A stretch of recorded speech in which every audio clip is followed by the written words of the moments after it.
Good day, everyone. My name is Bemiga Olamikon, and you are on to GTV Africa some months ago, precisely 101 or 100 days. I came here to talk to you about a man, the new man that just started pushing the leadership of ANAN. I promised that I'll be back to let you know much about what he's doing. Today with me, I have some other colleague in the house to find out from him what has he done within 100 days. You know, everyone always likes to check, what have I done within 100 days? But today with me, I have my colleague in the house to do justice to what is expected to be done. Ima Elemeke is in the house with me, my colleague in the Vanguard newspaper. And I have a lady in the house, Grace. She's going to tell you much and more. But let me not waste your time. Let me bring in the man that everyone is expected to hear from him after 100 days. Reverend Canon Professor Benjamin Osisioma. Nice to have you, sir. Thank you very much. You're welcome to this forum. Well, here am I, all available. Nice to see you. Sir, some days ago, a lot of our people all over the world follow the live streaming from GTV Africa, where you are crowned as the president of ANAN. Shortly, a day or two after that, we came down here to find out what you intend to do. I want to be sure whether you are really doing what you promised or not. But I'm not going to say that. In your 100 days in office, what have you done? Well, thank you very much. It has become customary to look at the performance of a chief executive after the first 100 days in office. It's not that that time frame is sufficient to define completely the goal of what you have set out to achieve, but it could be a pointer to what to expect in the days ahead.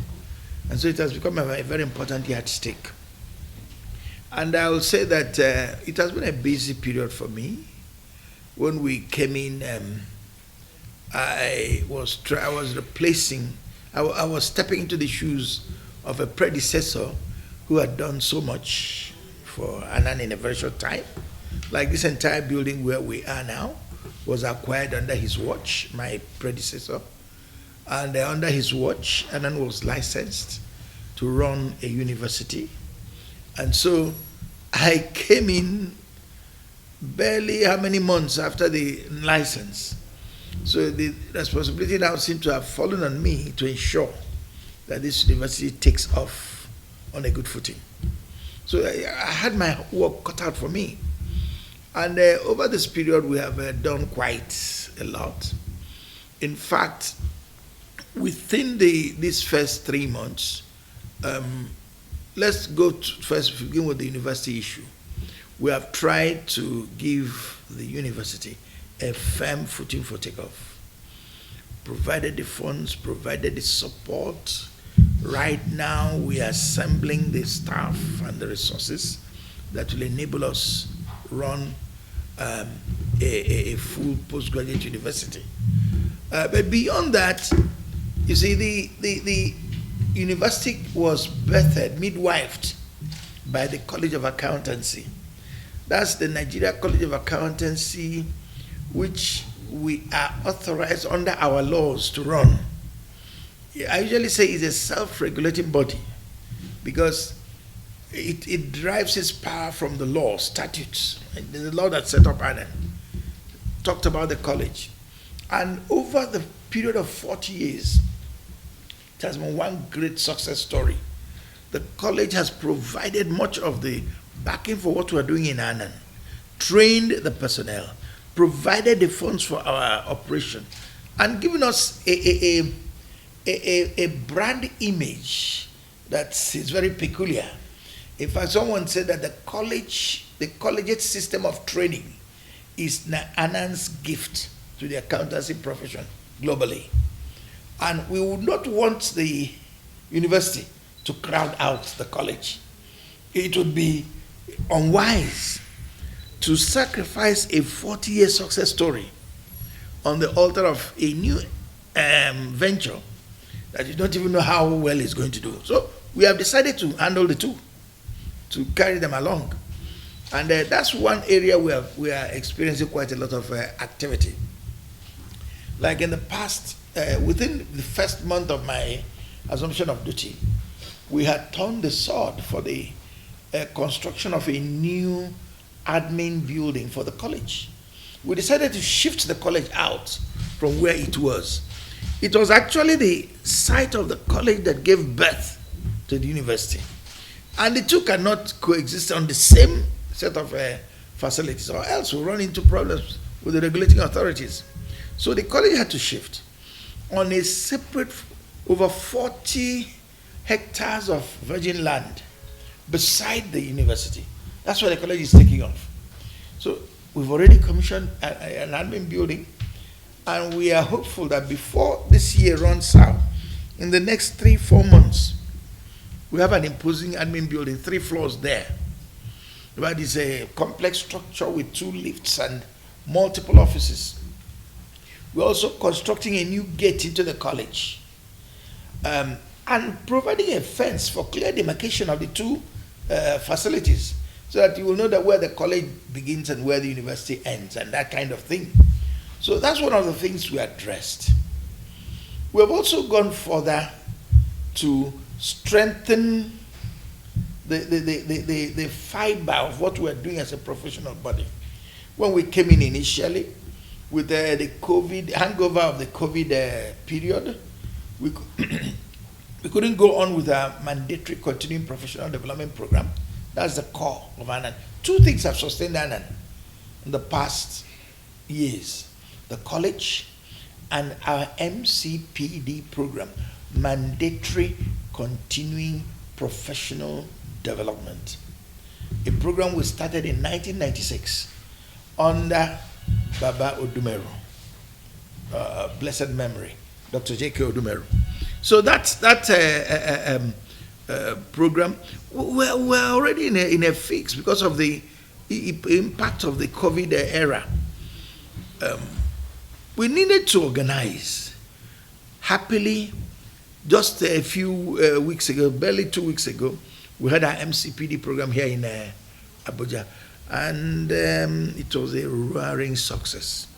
Well, I don't think since I joined ANAN we've ever seen anything quite like that. The attendance was just marvelous. So that provided us with a core. Right now, as we're here, our branches are holding a retreat. We are scheduled to hold it at Jos. Then this eruption of violence in Jos over the past weekend. So we had to quickly strategize and redirected the program to Abuja here. And the thing there is that those of our members who can't come, because some of them from Northeast were cut off, because they had to go through just to come here. So they couldn't come again. We decided to convert it into a virtual stroke, physical, a hybrid meeting, so that people can watch, take part, make contributions from their bases. So we are getting on. This morning again, I had just discussed with the CEO. I said, I was declaring an emergency on our ICT readiness as a body. A couple of months ago, the International Federation of Accountants, IFAC, administered a digital readiness assessment on us. And our performance was not satisfactory. So we knew that we had to do something. So I said I was declaring an emergency, so to say, that on this issue of ICT, we must break out. Already, we are making quite an impact. The college has broadened its appeal. The thing there is to reach out to members across the nation, across the nations, and across our nation, so that members can apply from outside Nigeria, apply online, registered online, cleared online, lectures online, exams online. That's where we're driving. They receive their certificates online too. Definitely. Why not? Because we are saying we are coming to that position. One of our twinning partners, the CPA of Ireland, we were talking with them a couple of months ago, and I listened to their CEO talk, and he said they had come to a point where they had virtually completely digitalized their operations. Can you imagine a chief executive officer who said he went to his office only once in a month, and yet every ground is covered? He said in their office only one person was there at a particular point in time, yet nothing was left undone. And so I said, what is their secret? That's one of the things we want to get at, so that we will be in the vanguard of what is happening in these times. That's our digital emphasis. That's one of the points we are also driving, we are working on. So a lot of things, I don't want to go into the issues of what we are doing concerning our staff. Because immediately I came in, one of the things I did was I set up I called it a committee on establishment matters. Because I discovered that there was a level of disaffection, disenchantment with certain things about the way operations were going on. So go round. Some staff would complain and say, oh, I've been here for 8 years, no promotion. And some people came in, after 2 years they have been promoted, after another 2 years promoted. I hate injustice. And anywhere I see injustice, it beckons on me. So I had to step in, set up a committee, look through all of it. The report is ready. And I was just telling the secretary of that committee that the white paper on the committee report must be out before September is out, so that people will know where they stand. In other words, deal with people fairly, and then mobilize them to contribute their best. We are also beginning to open up our regional offices. We were in Lagos, very imposing house, freehold. It wasn't a matter of, it wasn't a rented apartment. Then we suddenly moved from a freehold property to Abuja here, where we were renting an office at a Bank of Agriculture, 6th floor. That's where we just rented the entire 6th floor. Then as God will have it, under Professor Mainoma, we obtained this place, we acquired this place, so we now moved to this place. So it's now, we acquired this property. But what do you do with Lagos? An imposing building that we built from the scratch by our own efforts. And so we came to the conclusion that we need to have regional offices. If we are going to take the profession to the people, then let's have regional offices in Lagos, in Enugu, in Kano, then plus the one we have in Abuja here and in Jos. With this, we will be able, and already we are implementing our 7-center examination plan.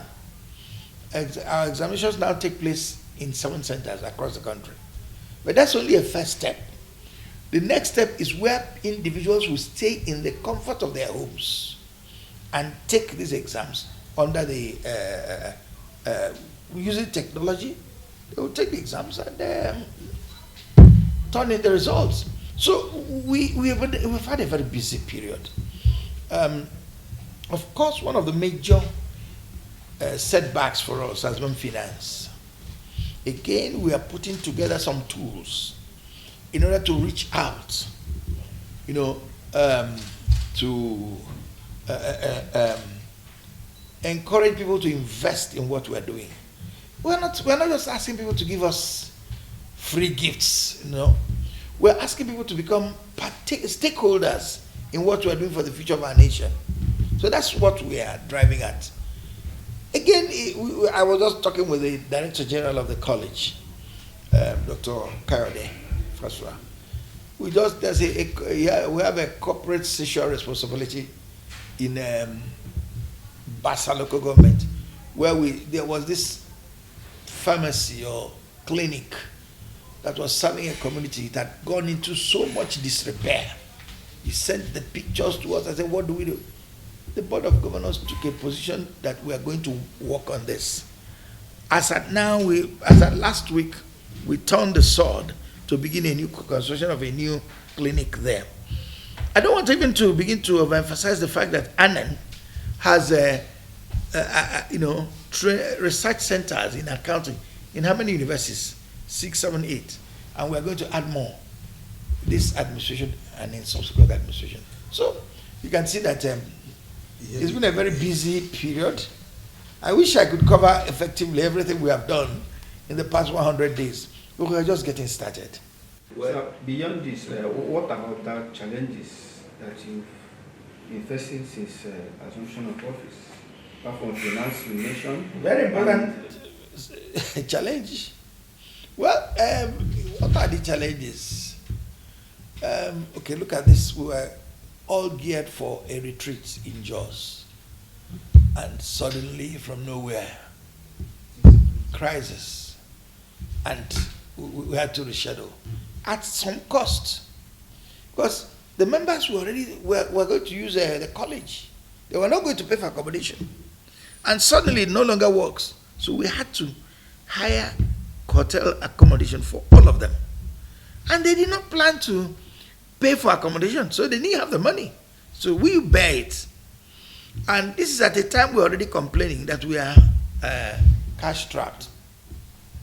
And back in the east too, I problem with all the announcements they make. Suddenly, you don't go out at certain times of the week, and for me, running this professional body, I go to my base in the east, I come here, suddenly it's disrupting my movements. But then it is the reality of the times in which we are in. How I wish we'll have a governance structure where nobody will have any cause to complain, and we will meet everybody's needs and fulfill everybody's desire. But that may be something that dwells in the realm of fantasy. So I think that's a little bit of there may be more challenges again. Some individuals, I was telling them today when I was addressing the branches, I said, please, I will make mistakes, and I said I won't make excuses for myself. I will make mistakes. I may offend people, but I want you to know that it's not because I want to offend people. I mean well, but that I will definitely make mistakes. I am apologizing ahead of time before the mistakes are made. Okay, sir. You are a frontline personality in the area of forensic investigation. What extent have you gone in achieving this initiative? Thank you very much for reminding me. See, I told you that there's no way I can remember everything we've done. We birthed again a forensic, a body on forensic accounting and fraud prevention. When we started, we decided to go beyond the ordinary forensic accounting. We said, let people be taught on forensic accounting, add also fraud management. Because if you are just stopping with forensic accounting, you will now narrow it only to accountants. But with fraud management, criminologists, police investigators, all kinds of people can come under that, to fight fraud. So that's what we started to work on. And when we started, let me give you the background. We wanted initially to bring the College of Fraud Examiners from US to come and we take their exams and be certified by them. And they said, no way, that they will never outsource their qualifications. That you must come to them, be taught by them, examined by them, and prepared by them. So we knew that that was not a good, that was a no-go area. What do we then do? One of our members, Dr. Abuchu Buju, he originated this idea. So why don't we have learnt these things. Why don't we replicate what they do there here? And so we started. Where do we get a forensic toolkit lab? There was nowhere. So he went and assembled the softwares and went to a computer lab in Jos and reconfigured them to suit forensic forensic toolkit lab. And that's how we started. The first set of trainers we brought out from that place, they looked like people in the surgery. Yeah, I mean, in a theater doing operations. There's a lot of things. Took them to the courts for training, because at times EFCC, ICPC, they carry out extensive investigation. They discover fraud, but they can't prosecute it because there are rules of evidence you must observe. And so we said it's not enough to just be accountants. It's not enough to detect the crime. You must also know how to prepare for the courts. So we introduced the moot court trial. And the deputy director of the legal law school graciously, and he was our chief judge at the moot court trial here at Kefi.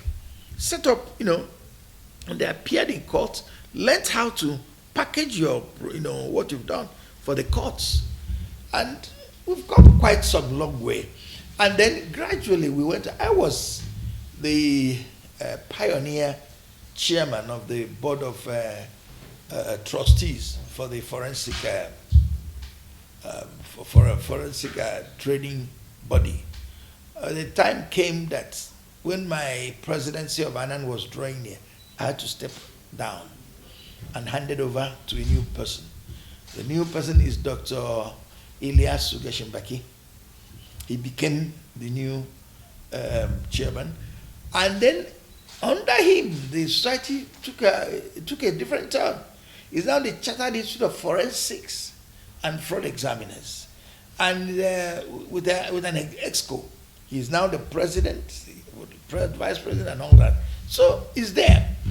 In this past, within my 100 days in office, we gave them a very strong support to go ahead with what they are trying to set up, a forensic academy here in Abuja. And the idea of that forensic academy is where you have the forensic toolkits lab, where you have training in different aspects of forensic work, fingerprinting, recovery of data from charged documents, and things like that. Set up a forensic, train people in that area. And they've even acquired property to that effect here in Abuja. So they're working. We guaranteed a loan they took from the bank, 200 million. Not a small thing. But it's an indication of how much we support what they're doing. We are putting our money where our thoughts and words are. So the forensic issue, we're now raising it, because that's one of the major banes of this nation. Corruption, fraud, everybody condemns for corruption, yet it continues to thrive. I asked the question was that way. I said, why is fraud so resilient? In that you beat it down, it bounces up. Why? Because everybody is condemning it, yet it's thriving. Go to the church, it's there. Go to the mosque, it's there. Go to the office, it's there. In fact, there was this anti-corruption agency that was being set up by some individuals to fight corruption.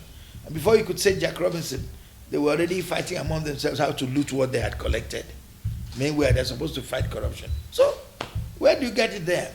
So, all we are doing is to try to do the best we can, and hope that someday we'll talk. I think we will get it. We'll get it. So, you think you have a solution to fighting corruption with this too? I'm not saying that we have there's a lock we will, turn, or a button we can press and corruption will disappear. It won't. It won't. But it has to come to a. You see, one of the reasons why corruption thrives is that the deterrent factor is not working. When you see people go to jail for doing what is wrong, when we see people punished for offending the laws of the land, people will learn. That's the way the Bible puts it. It said, because the judgment written against a sin is not expeditiously executed, the children of men will never learn to live rightly until you implement what has been written. And there is this thing in Nigeria. Once it comes to corruption, once it comes to the law, you remember that this is my brother. Your brother is not wrong. If you know, in fact, the one, so I think it was Professor Patrice Lumumba of Kenya that told a very funny story. It was in Uganda. A man who got a job in the United Nations and was sacked for embezzling money. The day he arrived in Kampala, they were cheering him that he not only stolen this, he stole in dollars. And they held him. If we held them, how do we stop the thing from happening? But if somebody discovers that he does certain things and the society looks down on it, the church looks down on it, everybody turns their back on it, it will end. But so long as we enjoy the loot and the largesse that comes from it, there's no way corruption will end. So this forensic now, who are the people you think that should be trained to make it work? Primarily accountants. And then, like I said, not only accountants but others. You see, why I say primarily accountants, there's no way you can embezzle funds in an organization without teaming up with the accountant. If a principal wants to embezzle the school funds, he will make friends with the bursar. If a governor is set on him, that's why the governors keep appointing who is the accountant general, somebody they like. And if they hear that you are very principled and very unbending, they will not appoint you. I know a lady in one of the southeast states. The governor called and said, "Look, I like you. I would have given you this job. But they say you're too much of a Christian. Your principles are very unbending. So I cannot appoint you." I did not appoint her. And that was the end of it. She was next in line to be given that job. That was how she was dropped. So, if the people who ought to be in the know are put there, I think to some extent we'll begin to apply the bricks in some of these things. Yeah, coming down to part of what you spoke about, the examinations of ANAN. Yes. Adding together with the university and others, how do you think people from different zones will be able to benefit writing the exam, having their papers without being affected with security or movements from one place to the other? Do you think there are other ways you need to have to it? I was talking about the interviews we had with the CPA of Ireland. One of the things that caught my attention was that they said they now run examinations using technology and they invigilate using technology. And nobody needs to be there. There are, in fact, one of our members, Professor Adebayo Adejola, he's the White Knight Consult. He has a setup that makes it possible for us to administer that type of exams without any problems. You'll be allowed to write it in your father's house. So how long will it But the software itself will police you. How long will it take us to get it in ANAN? We're already working on it. We're already working. In fact, I'll invite him to come and talk to council. We've already talked to the examinations committee. They bought the idea because we want to get to a point that all this, and you see, he has already designed it. The template is there. And he broke down the exam in 3 parts. The first part is like a multiple objective type. You answer, and after the answering, the result is generated immediately. That may be about 40%. Then the other one, filling in the gaps. Then the last part, case studies. Those are the ones we must meet and mark. Now, all these things, you sit in the comfort of your home or your office and you write the exams. And there is a breadth, the software monitors you. You turn outside of the scope of the so yes, it will tell you you are turning too far. It gives you a query. And if it requires, yes, you are monitored. not by a human being. So And whatever you do, somebody out there is taking note. that this will cause leakage of It will. exam It practices and questions. It will. In fact, one of the things we have always preached since I've been a teacher all my life is that the integrity of your exams determines the respectability of your profession or organization. So we don't joke with that. Okay, with this now, I want to know, are you going to bring private organization, private sector into ANAN? Is that possible for you? To bring how? What do you mean by Private sector. private sector? We're already reaching out to private sector. We're already working with them. You see, the thing is this: ICANN had a charter in 1965. We had our own in 1993. That's a long time, about almost a 30-year difference. So that has given them a head start. We're not competing with them. In fact, we've always said it, and I say it without any equivocation, that ICANN is our elder brother. And we have no problems with them. The only problem we have is when the elder brother says he doesn't want the younger brother. That's where we quarrel. Apart from that, we have no quarrels whatever. And some of us, all our lives, we have devoted our lives to teaching accounting. I have taught students that graduated and went and became members of ICANN. And at times they come back with a chip on their shoulders, as if becoming members of ICANN had given them a monopoly over accounting knowledge. But I asked one of them, say, so because you are now an ICANN member, you know more accounting than I do? And he says, sir, you're making it personal. That's what it is. That's what it is. So we are not in any way quarreling with any of these things. All we are saying is, let's grow together, build up together, and make them part for the betterment of our nation. How many accountants do we have in this nation? If every registered business outfit has one accountant, Nigeria would need over 400,000 accountants. Between ANAN and ICANN, we don't even have up to, how many? 40 plus, maybe we don't have up to 100. So that's a serious shortfall. And all we need to do is make sure that we train them properly. Our orientation is to make sure that the people are well trained before we examine. We are not going to entrust the training of our students to roadside tuition houses. No. We design a college. We set the curriculum. We tell them what we want. And we try to build those values into them.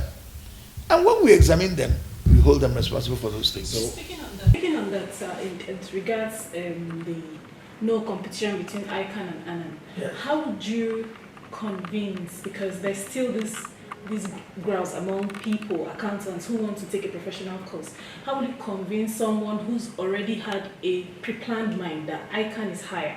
What are the catch? What are the things that could draw the person to take an ANAN professional course instead of ICANN? Going with the fact that you have said you people are not in the competition, that you still regard ICANN as your senior brother.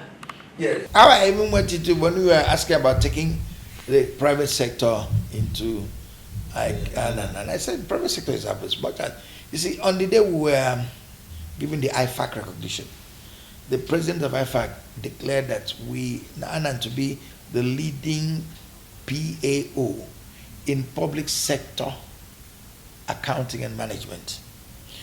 But it doesn't mean that we're only in public sector. We're also in private sector. So when the student faces this choice, where do I go to? Is it ICANN or ANAN? What we do, in fact, in my university, we just had a valedictory lecture of one of our professors, and he's an ICANN professor. He has ICANN roots. And it was the same university I had my own valedictory 2-3 months ago, and I have ANAN background. So ANAN, ICANN, professors, the same institution. Let me quote what he said. He said he was very, very grateful to God that I was in that university. And because of that, there was no bad blood between ICANN and ANAN. We strive to show that if you are better than me, prove it by the quality of work you're doing. I remember I brought in once a fellow of ICANN to come and teach a very technical course in my department when I was a head of department. And he could not handle, if I give the course now, I may let out the person I'm talking about, but he couldn't teach it. The students came on rampage. They didn't want him to teach them anymore, but he was a fellow. So there are good accountants and there are bad accountants, both in ANAN and ICANN. And all we want to do is get the best for our people. So, and ICANN seems to dominate in the private sector. ANAN seems to dominate in the public sector. But we are catching up. Let me tell you why we are catching up. When we started, people didn't know that we could go as far as we have gone. I used to say that when ANAN started, they said ANAN will destroy standards, will bastardize standards. But today, ANAN has redefined standards in accounting. Would you know that IFAC has given us this responsibility to encourage, to develop accounting in a number of African countries? Is it Botswana? Where again? Zimbabwe. We are helping them and exporting our brand of training for them. When we went to Marrakesh, Morocco, for the ACOA, African Congress of Accountants, when the Director General, Dr. Kayode, talked about what we were doing in the college, one of the participants stood up and made a comment. He said, via this college, ANAN, by one act, had solved over 50% of the problems of training accountants in developing countries. Just by what we had done with that college. So, that's what we have to offer. But it remains for the industry and those who consume our services to price us the way they want. Some may say, no, ICANN is better. Whichever one you want. You see, when ICANN started, the emphasis was not on academic qualification. It's all you need to do even with your school cert. You can take foundation. After foundation, you go to intermediate. After intermediate, you go to professional. We said no. We said no. You must begin with a degree. Go to the University of Polytechnic, get your HND and BSc. Even without the professional qualification, you can still survive on those qualifications. Get them, then we professionalize you. Can you imagine bringing over 3,000 accounting graduates to the college within one compound? You know, even without teaching them anything, you will change their outlook. Because they will come from this issue. How did your teacher teach this? How did you people handle this? They will learn from comparing notes. And that's what we have done. Bring them together at the college and then groom them. So they now learn what we want them to do as professionals. That's why how they become what they have become. The lighter notes, everybody works and has the time offered. So what would you say you do to relax? I usually say that when I was a student, I had a very regimented life. Classroom, fellowship, hostel. That was my life. And when I came into the world of work, I tried to go beyond that. I bought a table tennis board, put it in to be playing table tennis. I tried sometime, I gave up. Badminton, I acquired all this thing. I want to be exercising so that I won't be too fat. But the fat refused to go. And me, once I don't see the result in a short time, I give up and look for another option. So I used to be a very good swimmer. I abandoned that one too. But all I do now is essentially wake up in the morning, face my task at the place of work, come out, sit and watch TV, go to church and pray. And incidentally, I'm a minister. So I go and minister in church. So that's all. And I hardly ever, I wish I had other pursuits. Maybe with this now, I will begin to think of taking a walk from time to time, walking around and around. And that takes me to the question of, is ANAN job affecting your family, your professor, well, your being a professor, and your wife? Incidentally, I came in onto office on April 24th, 2021. A couple of months before, October 14, I retired from the university. You know, we retire as professors at the age of 70.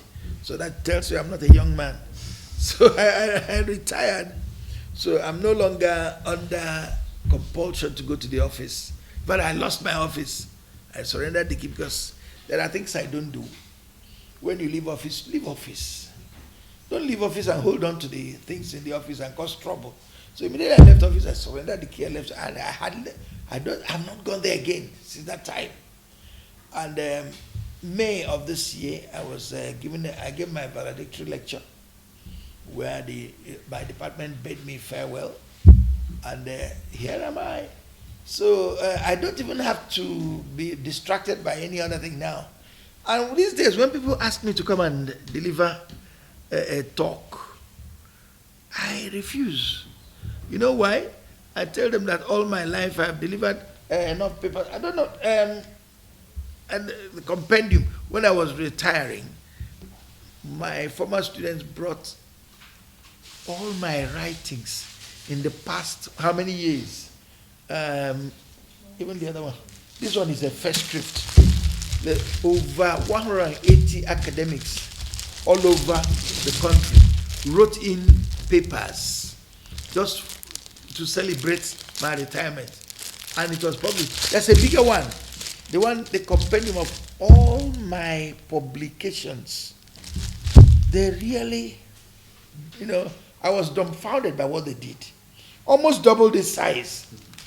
Produced them, and it was so heavy. And they celebrated it on the day I was there. My valedictory address was going on. So with that, I said I have finished my writing. Anyone that remains, that's the compendium. You can see them. These two were presented the same day. Because this one is all my writings over my entire academic life. We gave it a title, Values and Ethics in Leadership and Governance, a Millennial Challenge. So, and these are just my writings. Then these are the ones first script from academics and friends across the country. So, and they call this one Governance and Professionalism in the 21st Century, Accountant's Blueprint. So with this I say I have finished my work. So I now decided that all the time I have now I devote to ANAN and to the work of God. And when I finish, I don't know when God will call me back home, but I prepare my children. No. I say I can go anytime when God wants me to go. I have no problems with that. I have lived a life that I'm very grateful to God for. At some point, I wasn't too sure I would stay till 70. And so when the Lord kept me up to this time, I feel very grateful. You have touched a very rough spot. The first time I heard of Chartered Institute of Taxation coming was about 1990. What now? I wasn't in ANAN. I wasn't in ICANN. I was just a lecturer in accounting in the university. And somebody told me and said, an ICANN member, he said, we have found a formula that will finish ANAN. I said, what's that formula? He said, this Institute of Taxation. That by the time it becomes operational, that they will reduce the ANAN certificate to a piece of toilet paper. I didn't know what you are saying. So I can, midwife to the establishment of Chartered Institute of Taxation.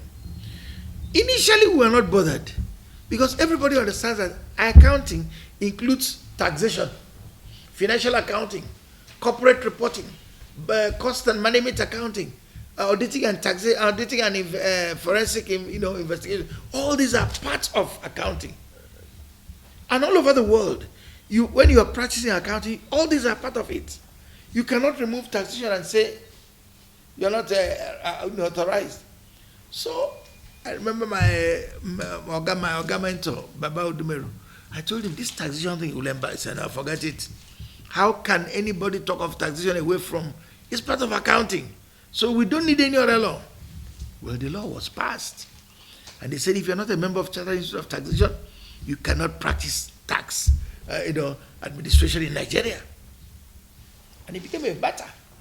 Even between ICANN and CITN that they established, friction came up. They went to court.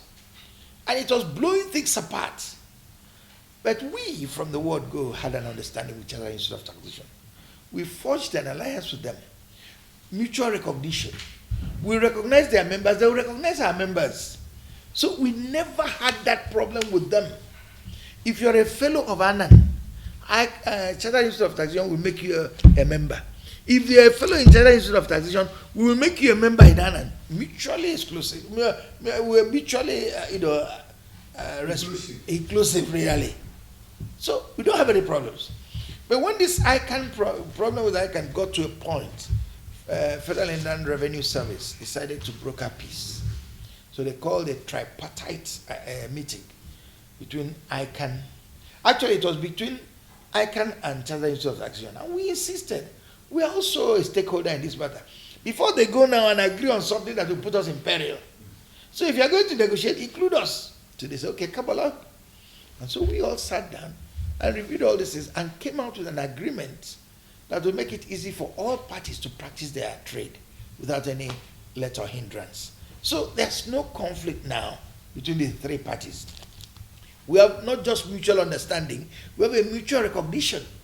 We recognize you, you recognize us. We respect you, you respect us. And that's what prevails between us and CITN. I wish, I must say that I respect the current leadership of ICANN. I have met their officers in a number of international fora where we attended meetings. I salute their president, even the registrar, and their CEO, and even the vice presidents. They seem to be more accommodating. Because you see, I keep telling them, even at the PAFA, Pan-African Federation, we belong to PAFA, we belong to ABWA, Accountancy Bodies of West Africa, Pan-African Federation of Accountants, International Federation of Accountants, we all belong there. I've often told them that the dividing line between trade union and professional body can be very thin. You'll be protecting, you don't want intruders, you are built like a trade union. A professional body develops that profession, develops the discipline. You find out ways that people can understand it more and pass it more and become more, literate.